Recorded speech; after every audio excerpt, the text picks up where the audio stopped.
sa Panginoon. Amen, mga kapatid. Amen. Magandang umaga po sa ating lahat. It is a beautiful morning to see everybody. Sa totoo lang po, nakakamiss yung sikat ng araw. For it has been almost or more than 3 weeks na walang tigil po ang pag-ulan. Ang nakakatuwa po dyan, kahit walang tigil ang pag-ulan, wala rin hong tigil ang pag-iingat ng Panginoon sa atin. Amen. Amen. Mga kapatid ko na, tanong ko lang po bago tayo magsimula sa ating pag-aaral sa umagang ito.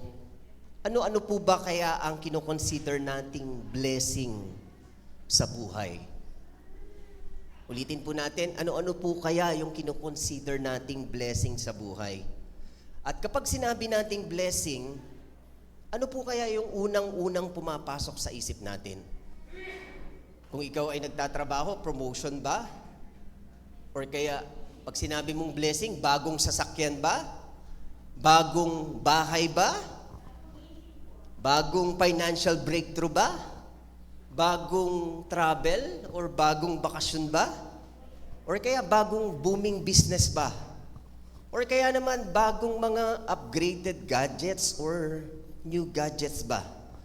Alam niyo po kasi sa panahon po natin ngayon, mga kapatid, nagiging common reaction na lang po na kapag may nakikita tayong blessing sa ibang tao, madalas napapasabi na lang po tayo ng sana all. Diba? Sumikat nga yung hashtag sana all. May bagong kotse, sana all. May bagong bahay, sana all. May bagong iPhone, sana all. May nakita kayong nag-glow dahil pumayat at pumuti, sana all pumayat. May nakita kayong nagbakasyon sa abroad, sana all. Of course, alam naman po nating lahat that there's nothing wrong with dreaming ng sana all.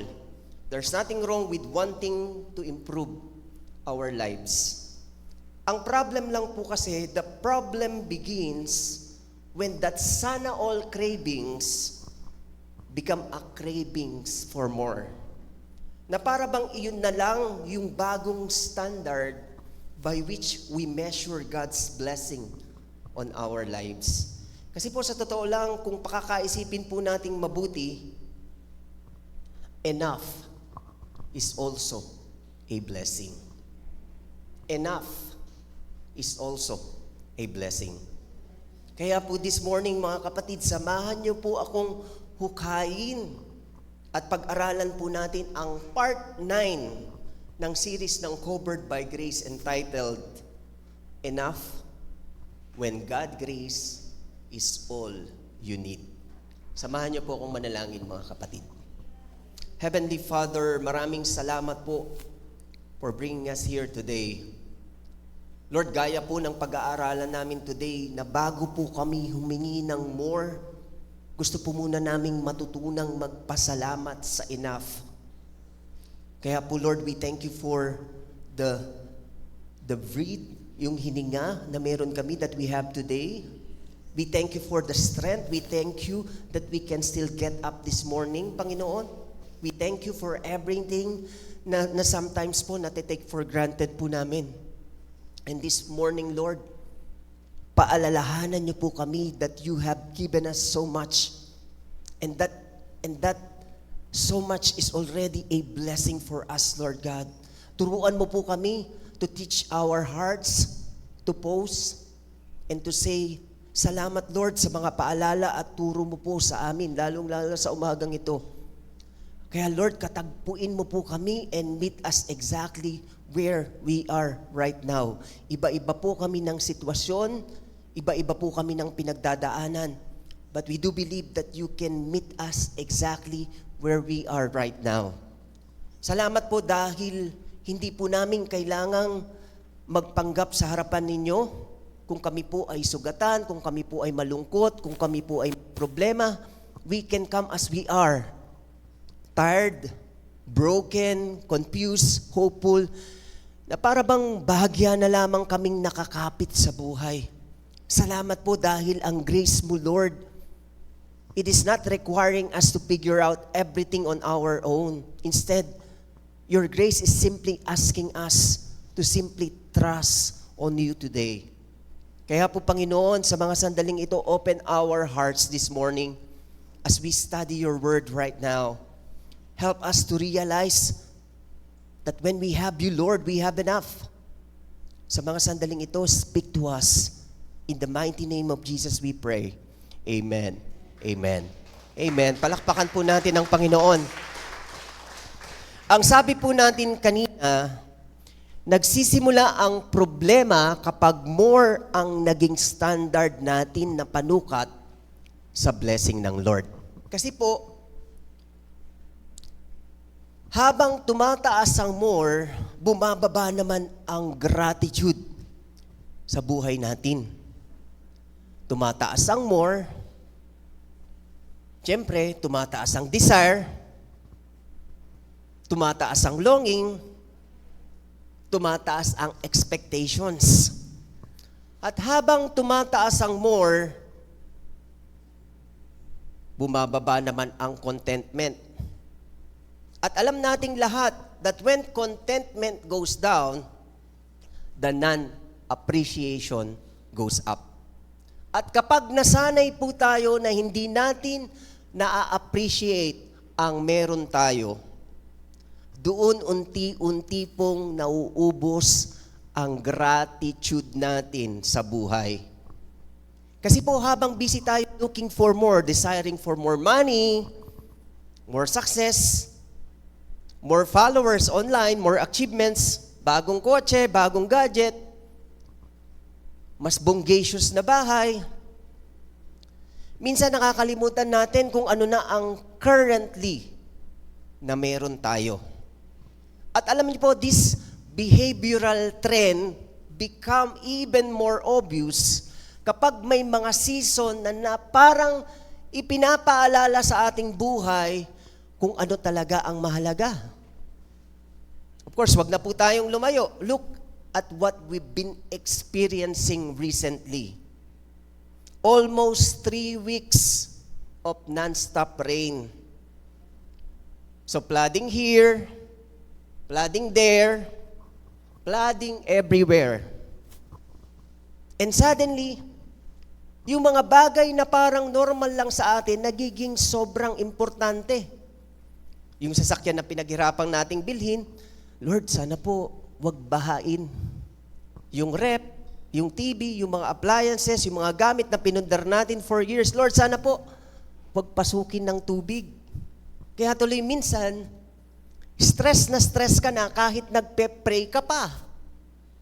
Kasi imbes na, Lord, thank you po, yung prayer natin, ang lumalabas po sa bibig natin, Lord, sana po wag pasukin ng baha yung bahay namin. Sana po wag abutin ng baha ang sasakyan namin. Sana po hindi po mabasa yung mga appliances namin. Sana po hindi umabot dito yung baha. And don't get me wrong, mga kapatid, wala naman pong masama sa mga ganong klaseng prayer. Of course, valid naman na mag-worry po tayo pag ganon. Kasi pinaghirapan naman po natin yung mga bagay na meron tayo. Kaya lang po, ito po yung observation ko. Para bang, with all honesty, hindi na lang tayo worried sa ulan. Kundi sa totoo lang, parang mas worried na tayo sa kung ano ang pwedeng mawala sa atin. Naku, paano na yung sasakyan? Naku, paano na yung rep natin? 6 doors pa naman yan. Paano natin iaangat sa lamesa yan? Paano na yung mga appliances natin? Paano na yung mga pinaghirapan natin? And slowly, mga kapatid, habang yung baha sa labas tumataas, hindi natin napapansin, pati pala yung worries natin sa loob natin, tumataas din. At syempre, habang tumataas ang baha, bumababa naman yung peace of mind natin sa kalooban natin. At dun ko po naisip na maybe in the middle of all these habagats, in the middle of all these storms, probably, God is reminding us something. Maybe the storm is reminding us na hindi naman pala lahat ng meron tayo ay kailangan natin talaga para maging okay. Because at the end of the day, kung ligtas ang pamilya natin, I believe blessing na yon. Amen? Kung may bubong tayo kahit maraming tulo, blessing na yan. Kung may pagkain tayo sa lamesa, kahit tuyo lang at kahit kamatis lang ang ating dildilan, blessing na yan. Amen? Yung bawat umaga na may lakas ka para bumangon, ay ba, blessing na yan, mga kapatid. Yung ang dami mong sablay sa buhay, pero still, lagi ka pa ding may pagkakataon para magsimula. Blessing na yan, kapatid. Tumingin kayo sa katabi nyo. And if you are still here today, kahit ano man ang sitwasyon mo sa buhay, kapatid, I think that's an enough reason already to thank God for. Amen? Alam niyo po kung magiging mapanuri lang po tayo, mga kapatid, napakarami po nating blessings na natanggap na hindi man lang natin na-realize agad-agad. Kaya sometimes, it takes a storm to make us appreciate the things that we're already calling normal. Yung dating ordinaryong bahay, biglang nagiging blessing yan, biglang nagiging enough yan. Yung dating ordinaryong pagkain, biglang nagiging blessing yan, biglang nagiging enough yan. Yung dating simpleng pamilya, biglang nagiging priceless, biglang nagiging enough. Yung dating simpleng araw na walang problema, biglang nare-realize mo, ay, blessing pala yun. At yun po talaga ang pakahulugan ng word na enough. By the way, enough doesn't mean we don't value what God has given us. Hindi ibig sabihin na, okay na to, enough na to, wala na akong pangarap. No! Of course, we can still dream. We can still pray for more. We can still work hard. We can still pursue excellence. But while you are waiting for more, while you are preparing for more, sana po we don't become blind enough. We don't become blind to the enough. Ito po kasi yung nagiging problema Madalas po kasi hindi natin na-appreciate yung enough. Kasi po kadalasan we become so accustomed to more that we stop noticing the enough. Ang danger po kasi niyan, kapag lagi nating tinitignan kung ano ang wala, nakakalimutan nating pasalamatan ang meron tayo. And maybe, kapatid, yun ang dahilan why God sometimes allow us to go through seasons to shake our comfort.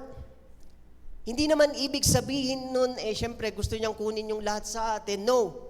I believe He wants us to remind us kung saan nga ba talaga nang gagaling ang security natin. Kasi ang security natin ultimately, hindi nasa sasakyan, hindi nasa bahay, hindi nasa appliances, hindi nasa laman ng bank account natin, hindi nasa dami ng possession natin. Our ultimate security is in God.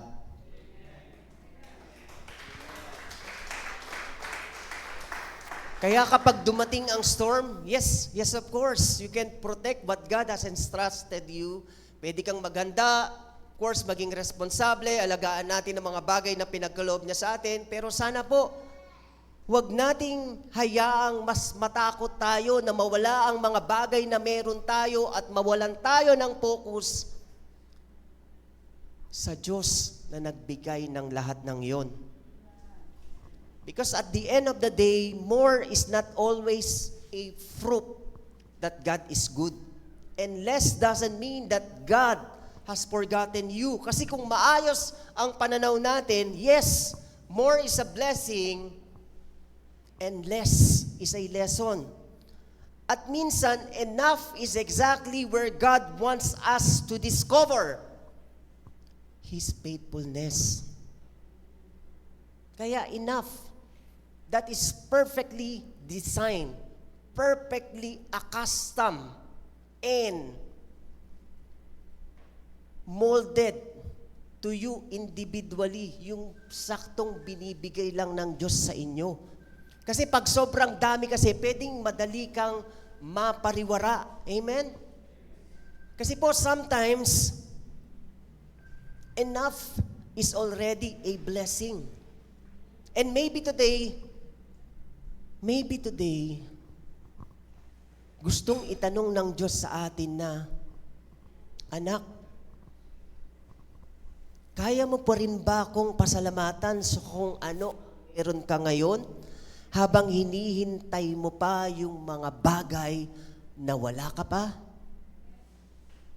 Kaya mo bang sabihin na, Lord, thank you po, kahit hindi pa answered prayer lahat ng mga prayers mo? Yung bang kaya mo bang magpasalamat kahit hindi pa kumpleto yung dumarating na breakthrough sa'yo? Kasi po sometimes, faith is not just believing God for what is coming. Faith is also being grateful to God for already here. Amen? Na habang hinihintay mo yung more, matututunan mo munang pahalagahan yung enough. Na habang hinihintay mo yung next blessing, matututunan mo munang pasalamatan siya for today's blessing. Na habang hinihintay mo yung answered prayer, matututunan mo munang pasalamatan siya for the grace that has already carried you this far. Kasi po, I'm sure God is not asking you to stop praying for more. God is simply teaching us na, anak, huwag mong hayaan yung mga bagay na wala ka pa ang maging dahilan para hindi mo makita at ma-appreciate yung mga bagay na naibigay ko na sa'yo. Kasi minsan, sa sobrang busy nating kakatingin sa wala pa, hindi na natin napapansin yung meron na. And maybe, that's the heart of enough. You're not settling for less, but you are learning to recognize God's goodness on you is enough. Kaya nga po, I keep on telling you even before, mga kapatid, that it is not what you have, but it is how you have. It is not about having enough time, but it is about having enough grace. That even when life itself doesn't feel enough, sabi nga po sa 2 Corinthians 12:9 na binasa po ni Brother Eddie kanina, my grace is sufficient for you. For my power is made perfect in weakness. Amen? Mga kapatid, pansinin po natin yung isang importanteng word dito na kinulayan ko. Ano po?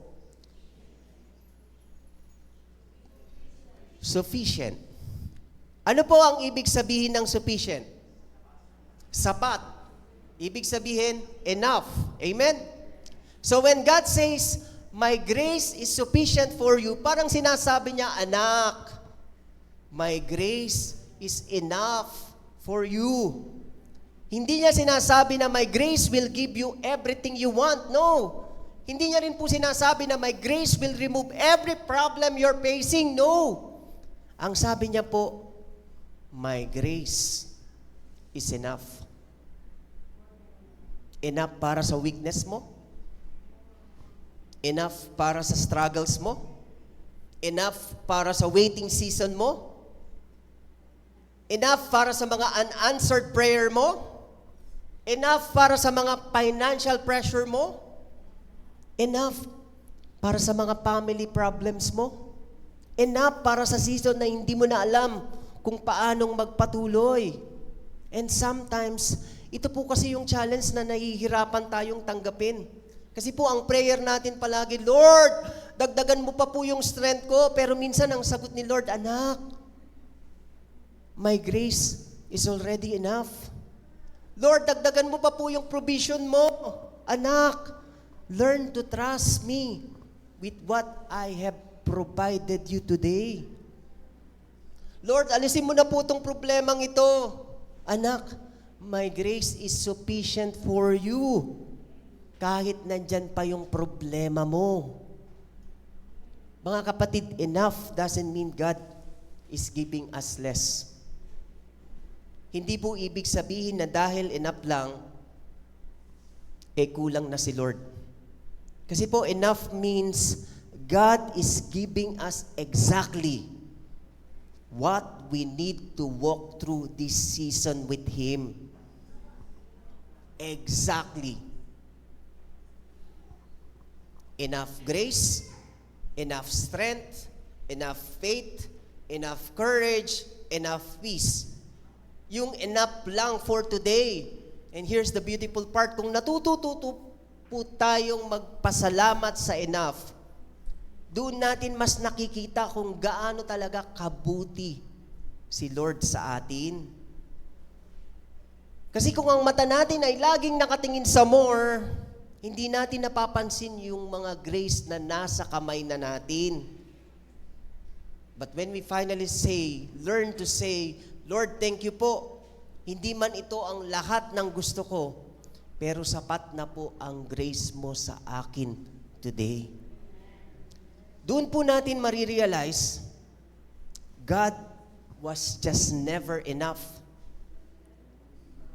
For He has always been more than enough. Amen? Ano pa po? We are now on the generation that always says, we want more. Sa bagong ngayon po, na parang palaging may pressure na you need more followers para mas valuable ka, more money para secure ka, more achievements para successful ka, more possession para mas happy ka, more likes para mas validated ka, more experience para mas fulfilled ka.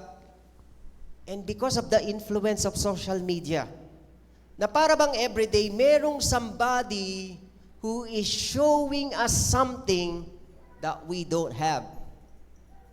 May bagong car, pag-scroll mo, uy, may bagong house. Pag-scroll mo, uy, may bagong business. Pag-scroll mo, uy, may bagong relationship. Pag-scroll mo, uy, may bagong travel, may bagong achievement. And before you know it, you are already looking at your own life saying,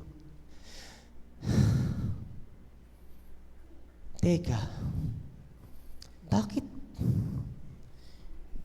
parang may kulang? May trabaho ka naman, pero parang mas gusto mo yung higher salary. May bahay ka naman, pero kinukumpare mo yung bahay mo sa iba. May pamilya ka naman, pero tinitingnan mo na kung ano ang meron sa ibang pamilya. May blessing ka na sa mga kamay mo, pero nang dahil sa influence ng social media, parang nagmumukha kang kulang. Kasi parang ang lahat ng tao na nakikita mo sa social media, parang mas blessed sila kaysa sa'yo.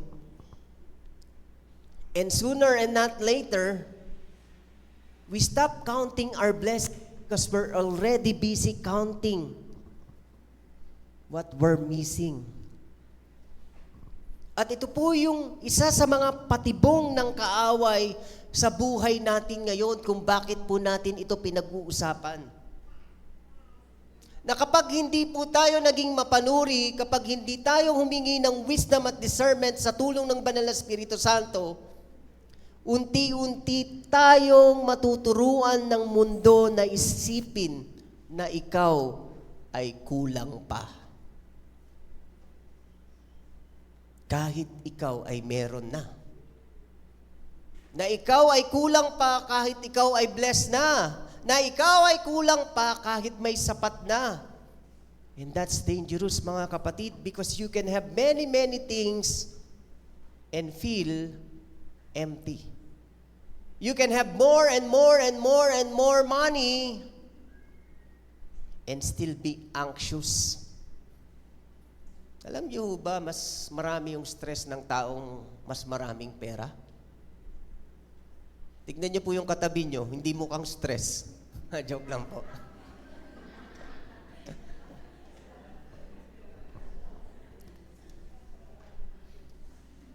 You can have a bigger house, but still don't have peace. Sa mga kabataan, you can have the latest gadgets and still feel like upgrading. Wala ka pa namang trabaho, pero gusto mo kung ano yung bago, ganun yung gamit mo, aray. You can have still thousands of followers. Pwedeng magkaroon ka ng thousands and thousands of followers. But still, kapag mag-isa ka lang, you will still feel lonely.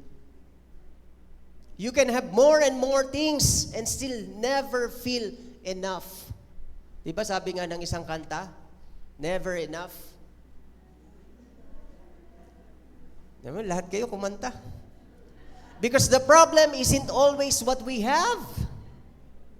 Sometimes the problem is what our hearts has learned to desire. And that's why we need the Holy Spirit. Kaya po tayo pinapalalahanan ng salita ng Panginoon sa umagang ito. Baka po kasi nakakalimot po tayo. Because the world keep telling us, you need more, you need more, you need more, more, just to be happy. But the Holy Spirit keeps on reminding us that you already have reasons to be grateful. The world says upgrade, and the Holy Spirit says appreciate. The world says get more. The Holy Spirit says be faithful with what you already have. The world says your life will be better when you have this, but God says your life is not defined by what you possess. Akala lang po kasi natin we are being defined by what we have. If you look it that way, nagkakamali ka ng validation ng identity mo. Baka ang validation of your identity comes from the validation of the people around you, no?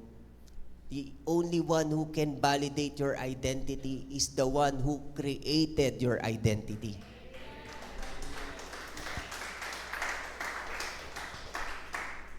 At sa totoo lang po, mga kapatid, simpleng buhay lang ay enough na para maging masaya. Ang tao lang rin naman po kasi yung naglalagay ng mga standards sa buhay nila.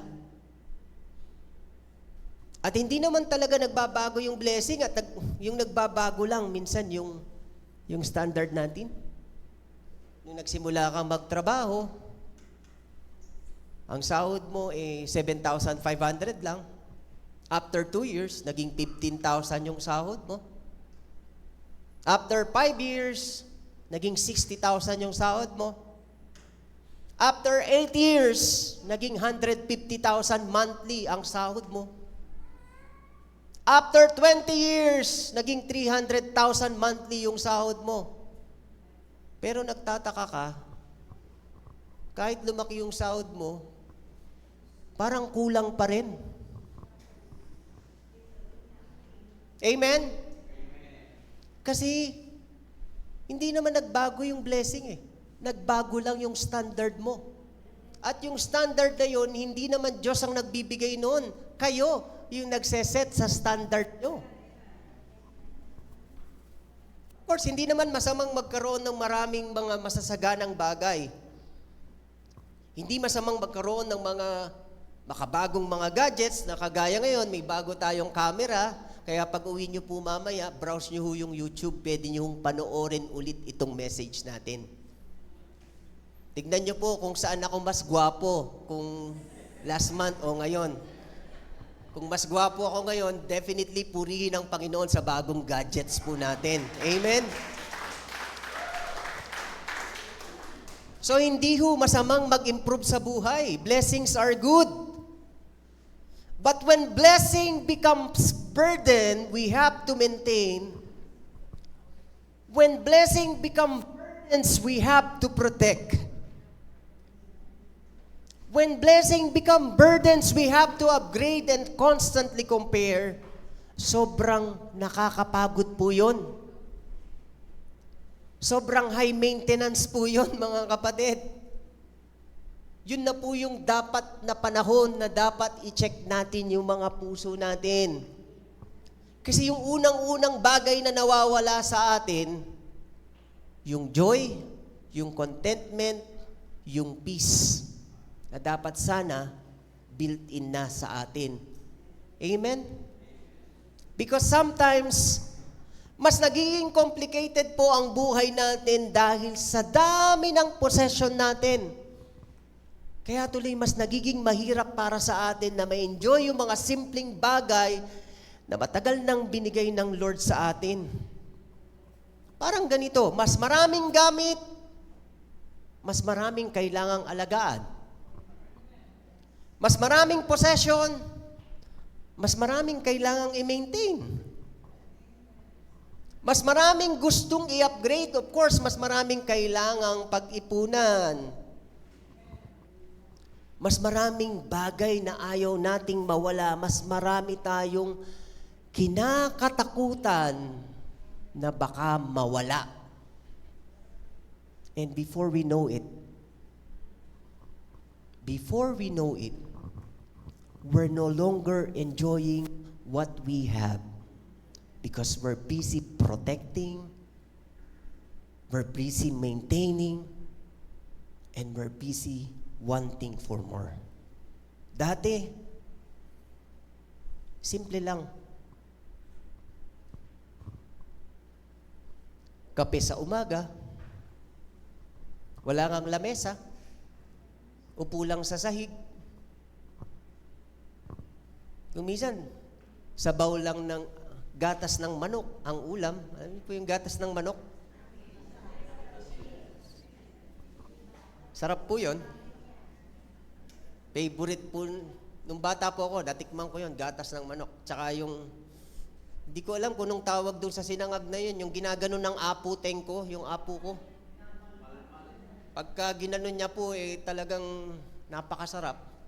Hindi ko alam kung kamay yung masarap o yung kanin. Diba, simpleng buhay lang. Kape sa umaga, kwentuhan with the family, simpleng pagkain sa table, peaceful na tulog, duyan-duyan lang sa bukid. Sunday worship, nakagaya nito. Time with the people we love. Unfortunately, marami sa atin, even Christians, nakakahanap natin ng more.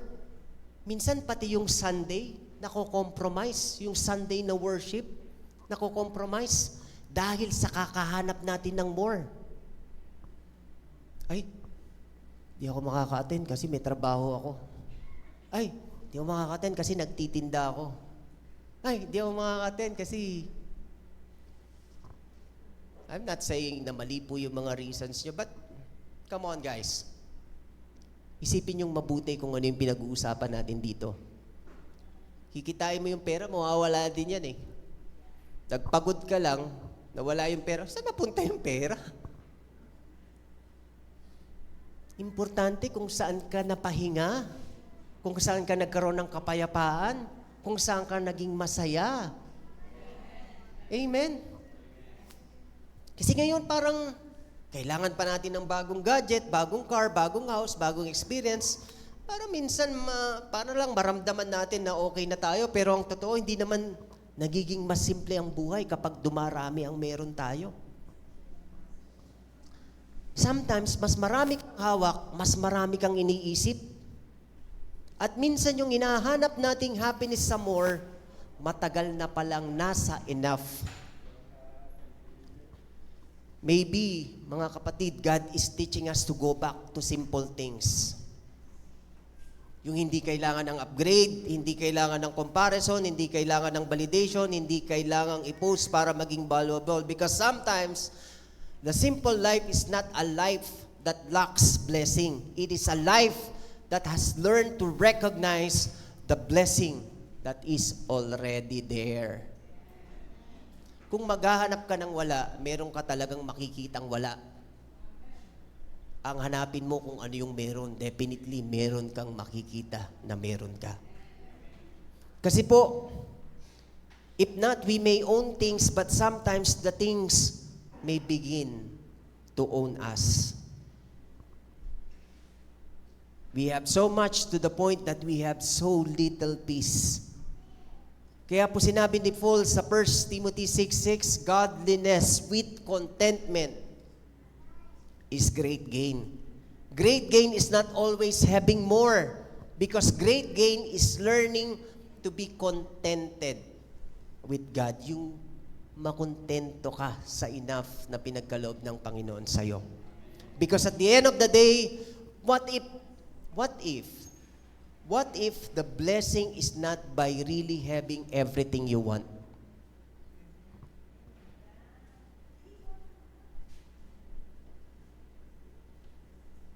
What if the blessing is having enough and then having the wisdom to recognize it that you have enough? Naintindihan niyo po ba yung sinasabi ko? Paano kung yung blessing wala naman dun sa maraming hinahanap mo? Yung blessing pala nandun sa hindi mo hinahanap na nandyan na sa'yo. And maybe ask ourselves honestly, Lord, am I really lacking? Or nasanay na lang ba ako na laging competing for more? Because sometimes, we don't need another blessing, we just need another perspective. Hindi natin kailangan ng bagong gadget, ang kailangan lang natin bagong perspective. Hindi natin kailangan ng bagong sasakyan, ang kailangan lang natin bagong perspective. Na maybe hindi naman talaga kulang ang buhay natin po kasi kung minsan nakakalimutan lang nating pahalagahan yung mga meron na tayo. And maybe today, God is not asking you to acquire more. Kasi baka mapasubo ka sa kakahabol mo ng magandang sasakyan, pinatulan mo na yung 60 months na monthly amortization. Kaya naman ng sahod ko. Kasi let's say yung sahod mo, 50,000 monthly. Tapos yung monthly amortization mo, let's say kumuha ka ng bagong sasakyan. Yung monthly amortization mo, 45,000. So may 5,000 pang natitira sa'yo. Good luck sa'yo kung buhay ka pa after 5 years.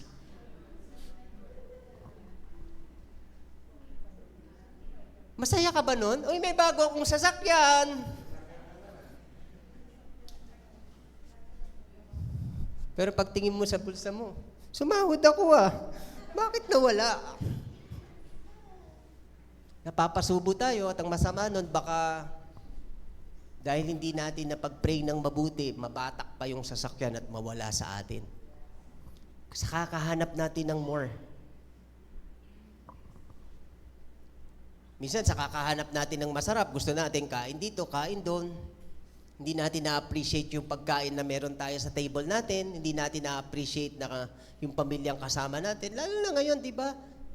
Kumain kayo sa labas para sama-sama kayo, inipon mo yung pamilya mo. Pero pagdating nyo doon sa labas, pagkain nyo, kanya-kanya kayo cellphone. Magkakasama nga kayo physically, pero mentally, hindi kayo magkakasama. Yun po yung point dito. And most importantly, kailangan maging mapagbantay tayo. Kasi kung minsan, hindi din natin na-appreciate yung mga little things, di ba? Mag-isip tayo ng little things. Wag na po tayong mag-isip pala. Kahit hindi tayo mag-isip, makakakita tayo ng little things. Inhale, exhale. Hindi po little things yan. Nangyayari po yan dahil sa biyaya ng Panginoon. At yung blessing na yan, more than enough po yan para mabuhay ka. Kasi maraming tao ang nangangailangan pa ng oxygen, binabayaran nila ng mahal para lang makahinga sila. Pero ikaw, kahit puno ka ng problema, inhale ka lang, exhale ka. Sarap! Try nyo. Nakakawala ng bigat sa puso, mga kapatid. Kasi pag inisip mo ng inisip kung ano o yung wala ka, pag inhale, talagang mahirap ka mag-inhale. Pero kung nakikita mo kung ano yung meron ka, pag tingin mo sa kaliwa mo, uy, ang ganda-ganda ng asawa ko. Di ba more than enough na yan? Amen? Hindi yung tumitingin ka sa asawa ng iba. Talagang pag tumingin ka sa asawa ng iba, makikita mo talaga yung hindi mo dapat makita.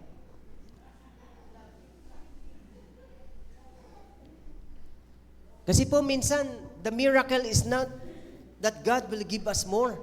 The miracle is finally realizing that what God has already given us is enough. Kasi po when we finally learn to see it that way, gratitude comes back. Contentment comes back.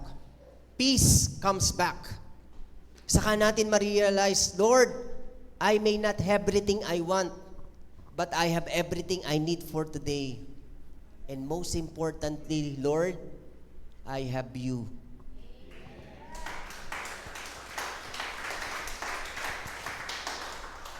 Kapatid, ano man yung sitwasyon mo sa buhay, you still have God in your heart. I-identify mo na yung pinakamasakit na pangyayari sa buhay mo. Pero one thing is for sure, you still have God in your heart. Ano pa po?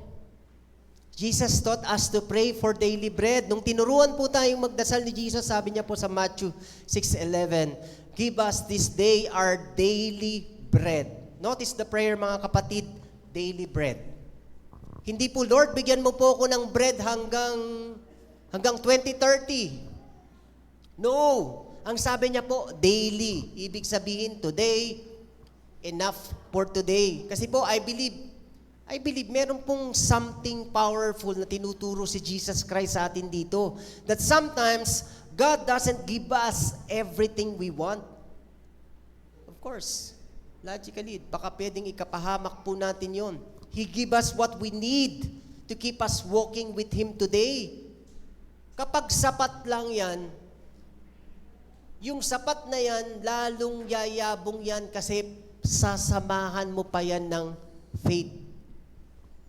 Kapag sobra-sobra yung meron ka, mahirap samahan yan ng faith.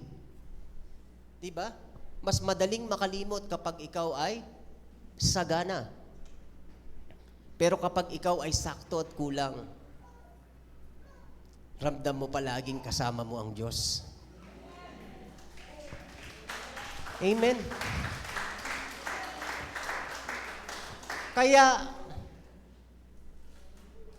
kung enough yung pananampalataya mo sa Panginoon, lalong lalalim yung faith mo sa Lord.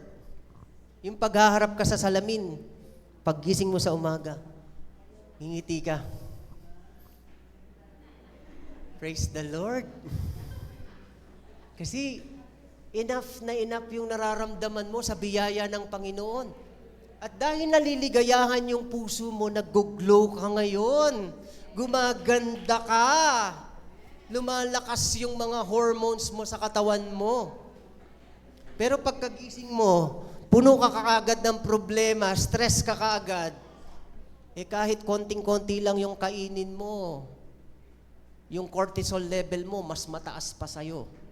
Ang gagawin nun, lahat ng kinain mo, isi-save niya yon para gawin niyang stored strength, stored energy. Sa Tagalog, taba. Ay, sorry po. Pagit na pagkakasabi ko, taba. Yung taba po kasi, may gamit po yan. Pang-suporta sa katawan. Kapag nararamdaman ng katawan na meron kang pangangailangan. Kapag nararamdaman ng katawan na hindi ka masaya, na hindi ka happy, na hindi ka nag-i-enjoy, yung cortisol level mo, gagawa yan ng maraming taba. Kasi pag sinabi kong taba, marami yung tumitingin sa akin. So alam na po natin yung dahilan, maging mapagpasalamat lang po tayo sa enough.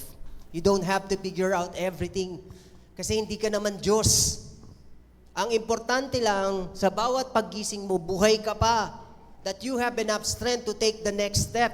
At ang importante, you are still here and you are still worshiping with us. You are still holding on to Jesus. Kasi po, if that's so, hindi ako mahihirapang ipaliwanag sa inyo ang ibig sabihin ng covered by grace. Dahil ang grace po is enough. And that is an enough confirmation that we are truly, of course, covered by grace. And finally, mga kapatid, dito ho tayo magtatapos. Enough doesn't mean that God has forgotten you. Minsan, kapag hindi abundant ang buhay, minsan mapapatanong tayo na, Lord, bakit sila meron? Bakit ako wala? Lord, bakit sila answered prayer na, pero ako hindi pa? And honestly po, those questions are human. Ibig sabihin, normal lang. Hindi naman masamang magtanong kay Lord, hindi naman masamang umiyak kay Lord, hindi naman masamang sabihin na, Lord, pagod na akong kakahintay. Kailan naman po yung turn ko? Kaya kapatid, maybe kaya mo to naririnig ngayon, God is trying to teach you something deeper. Maybe God is telling you that contentment is not having everything, but contentment is recognizing God in what you already have. Simulan mo sa palaging pagpapasalamat sa Panginoon at mapupuno ng kakontentuhan ang buhay mo. At kapag napuno ng kakontentuhan ang buhay mo, magiging masaya ang puso mo. At kapag naging masaya ang puso mo, magiging malalim ang kapayapaan ng puso mo. Na kahit bumabaha sa labas, hindi ka nagkakaroon ng panic attack kasi alam mong kasama mo ang Diyos.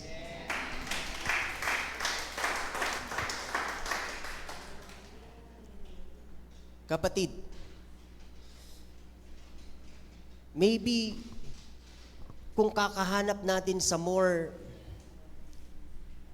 we might always have this challenge of always waiting for more because napakahirap eh. Baka kasi you might spend your whole life waiting for the more, waiting for the next salary, the next promotion.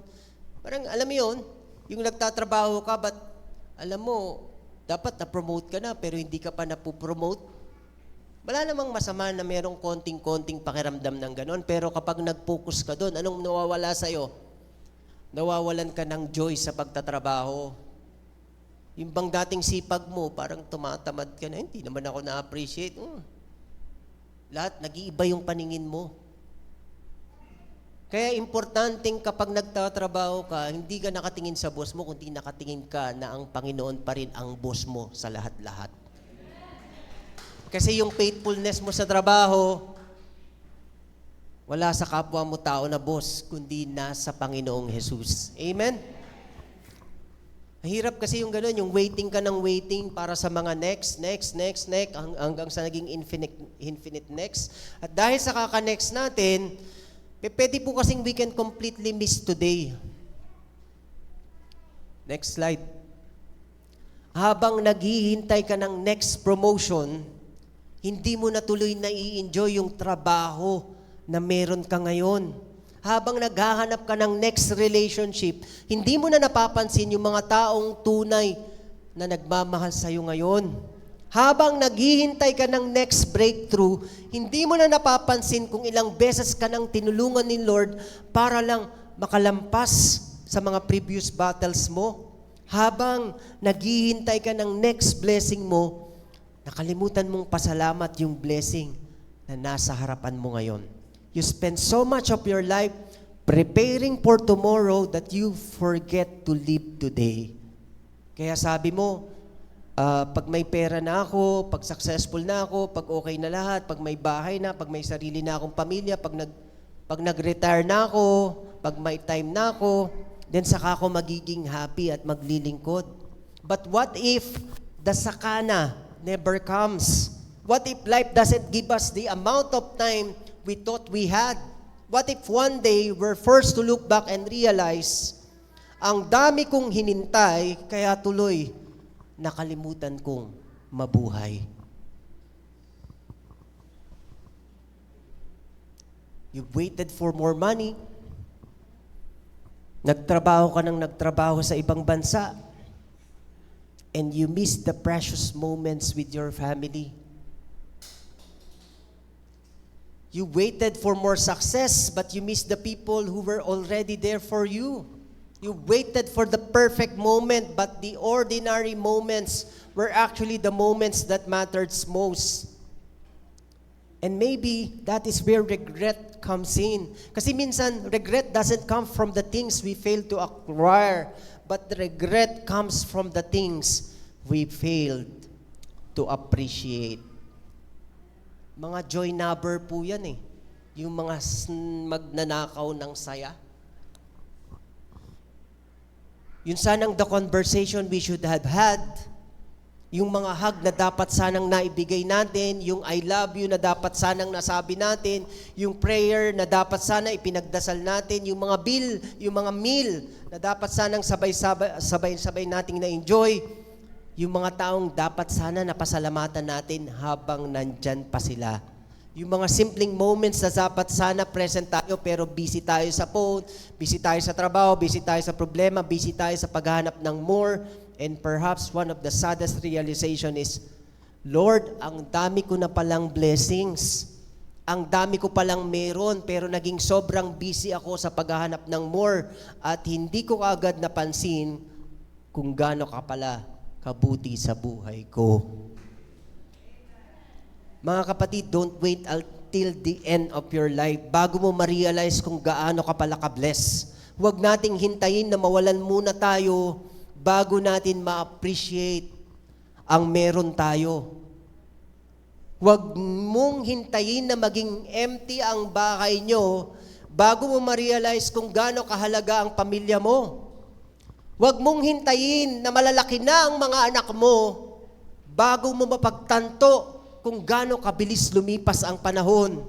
Huwag mong hintayin na magbago ang health mo bago mo mapasalamatan si Lord sa katawan at lakas na meron ka ngayon. Huwag mong hintayin na mawala ang isang tao bago mo sabihin kung gaano mo siya kamahal. Huwag mong hintayin na mawala ang isang blessing bago mo ma-realize na blessing pala yun. And please mga kapatid, huwag mong hintayin ng more bago ka magsabi ng thank you Lord. Kasi baka habang hinihintay natin ang next blessing, nasa harap na pala natin ang blessing na matagal na nating hinihingi noon pa. Maybe today, kapatid, pause ka muna. Tigil ka muna. Look around. Appreciate. Hug your family. Call someone. Say thank you. Then pray and be present to simply say, Lord, hindi man po perfect ang buhay ko, hindi man kumpleto ang lahat ng gusto ko, pero salamat po for you have given me enough for today. Dahil lang ang enough is also a blessing. Dahil ang today, mga kapatid, is already a gift. Marami sa atin, pinuproblema natin yung susunod na taon. Pinuproblema natin yung bukas. Pinuproblema natin yung next week. Bakit? Kontrolado nyo na ba yun? Yung isang bagay lang na meron kayong control ngayon is yung ngayon, is today. At yan ang magsasabi kung paano nyong i-spend ang buong maghapon nyo. Minsan sa kaka-prepare mo sa bukas, nagiging anxious ka na, nagiging warrior ka na, nagiging stressful ka na, at hindi mo na nai-enjoy yung today. Maybe yung ordinaryong day na akala mong wala namang special is actually the answered prayer you once prayed for. Maybe yung family mo, nakatabi mo ngayon, yung mga taong minsan kinukulit ka, inaaway ka, iniinis ka, sila pala yung blessing na nakalimutan mong i-appreciate.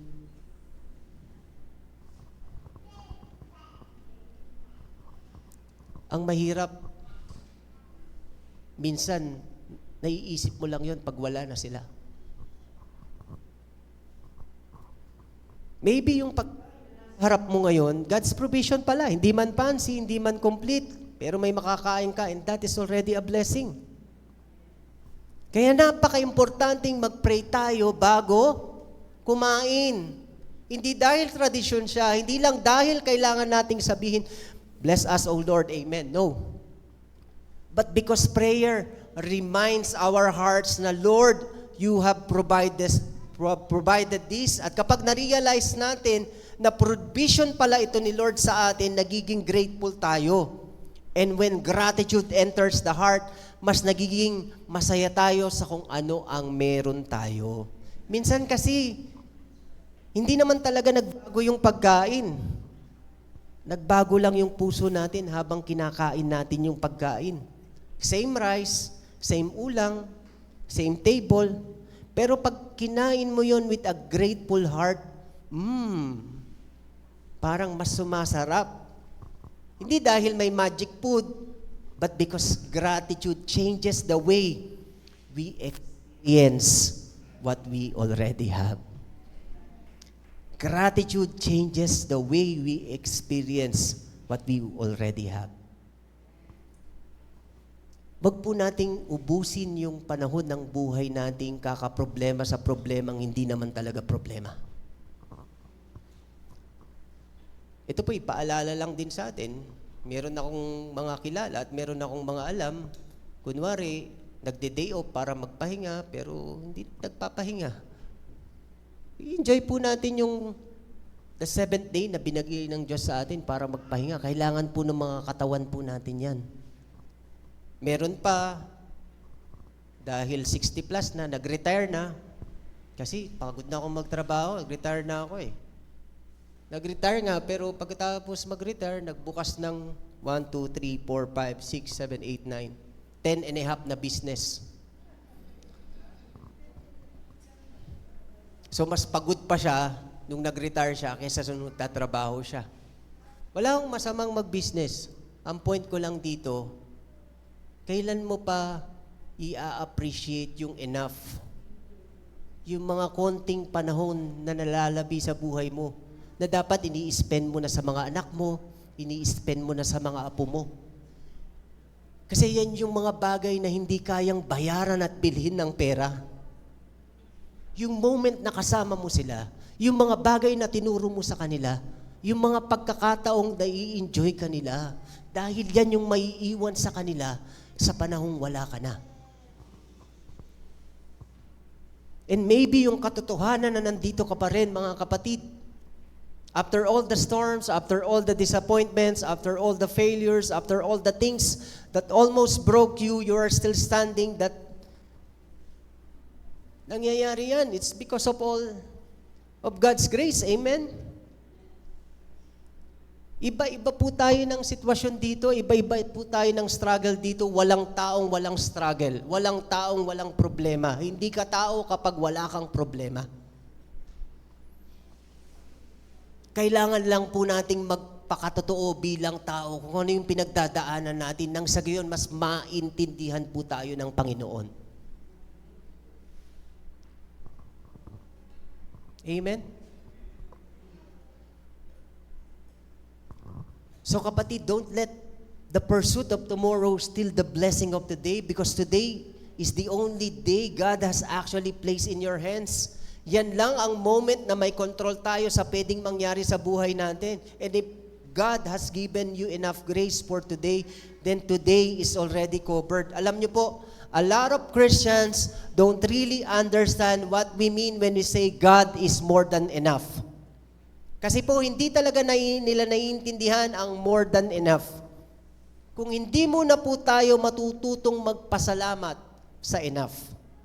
Hanggat ang mindset po natin ay may kulang pa, more pa, desiring for more pa, mas mahihirapan po tayong makita kung gaano na pala kabuti si Lord sa buhay natin. But when we learn to appreciate the enough, kapag natuto tayong magpasalamat sa kung anong meron tayo today, sa daily provision, sa family, sa strength, sa hininga na meron tayo, sa grace, sa buhay na pinagkaloob niya, dun pa lang po natin unti-unting marirealize that God was just never enough, for He has always been more than enough. Because when we learn to appreciate what is enough in your hands, you begin to recognize how more than enough God has been in your life. Enough teaches us gratitude. Gratitude opens our eyes. And when our eyes are open, we discover that God is more than enough for us. Let's pray, mga kapatid. Panginoong Diyos, maraming salamat po sa mga sandaling ito. Maraming salamat po sa reminder mo sa amin this morning. Lord, we live in a world that constantly telling us you need more. More money, more success, more possession, more recognition, more achievements. And sometimes without even realizing, sobrang na-focus na po pala kami sa mga bagay na kung ano yung wala kami. That we forget you already have placed in our hands. So today, Lord, teach us to pause. Teach us to look around and say, thank you, Lord, for this is enough for today. Thank you, Lord, for the breath in our lungs, for every inhale and every exhale that we have, na minsan po hindi na namin napapansin, pero even the simple act of breathing is already your grace. Lord, thank you for another day, another morning to wake up, another opportunity to start again, another chance to make things right, another day to love, another day to serve, to worship, and to walk with you. Thank you for the food on our table, hindi man laging marami, hindi man laging fancy, pero Lord, may kinakain kami today and you have provided for us consistently.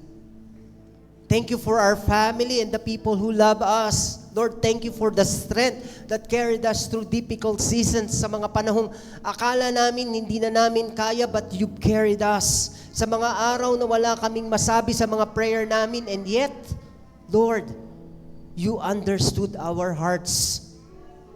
At sa mga moments na akala namin susuko na kami, you gave us enough strength to take one more step. Lord, for those who came here today carrying something heavy, kilala mo po yung bawat isa sa kanila. Yung may mga problemang hindi nila masabi kahit kanino, yung may mga financial burden na hanggang ngayon hindi pa nila alam kung paano kaharapin, yung may mga naghihintay ng breakthrough, yung mga naghihintay ng healing, yung mga may mga family problem, yung merong mga unanswered prayer, Lord, yung mga pagod na emotionally, mentally, and even spiritually, Lord, meet them where they are right now. And remind them that they don't need to figure out everything today. That they don't have to be strong all the time. That they don't have to pretend that everything is okay. For your grace is enough for them today, right now, Lord. And Lord, let them depart from this place by knowing hindi man kumpleto ang lahat, hindi man perfect ang sitwasyon, hindi man more ang meron kami, but you are still with us. And because you are with us, you have enough for today. Your grace is enough. Kapag wala na kaming lakas, you are enough. Kapag hindi na namin alam ang next step sa buhay namin, you are enough. Kapag hindi na namin kontrolado ang tomorrow, you are enough. Kapag hindi na namin nakikita ang breakthrough, you are enough. Lord, forgive us for the moments when we compared our lives with others. Forgive us when we look at someone else's blessings and forgot our own. Forgive us when our sana all became louder than our salamat, Lord. Lord, teach us contentment. Not the kind of contentment na wala na kaming pangarap, kundi the kind of contentment that allows us to dream for more while still being grateful for enough. Lord, when you give us more, teach us what to do with that more. If you give us more resources, make us generous. If you give us more opportunities, make us humble. If you give us more influence, make us responsible. If you give us more blessing, remind us that we are blessed to become a blessing too. And today, Lord, we surrender our tomorrow to you. Hindi namin kailangang dalhin ang tomorrow ngayon. Hindi namin kailangang i-figure out ang buong buhay namin because your grace will meet us there. Sabi mo nga sa iyong pangako, you have plans to prosper us and not to harm us. Plans to give us a hope and a future. And we are claiming that because you are a gracious God to us, Lord. Give us enough grace for today, enough strength for today, enough faith for today, enough courage for today, enough peace for today. So that when tomorrow comes, we will trust that your grace will be there again. Lord, help us leave this place with a different perspective from what we've heard. That instead of always asking, Lord, what more can I have? Teach our hearts to ask, Lord, how can I be faithful with what you already have given me? Dahil ngayon po, Lord, we now understand that enough is also a blessing. And above every blessing, above every provision, above every dream, above every answered prayer, we have you, Jesus. And we have Jesus, we have enough. So Lord, as we go home today, let us carry this truth in our hearts na hindi po kami forgotten, hindi kami behind, hindi kami alone. For we have enough grace for today and tomorrow. Tomorrow will its own grace. So we will read, we will trust, we will be grateful, we will be looking forward because your grace is sufficient for us. Lord, we trust you. Lord, we thank you. And Lord, we surrender everything to you. All this we ask in the mighty and precious name of Jesus our Lord and Savior, we pray. Amen. Amen. Praise God.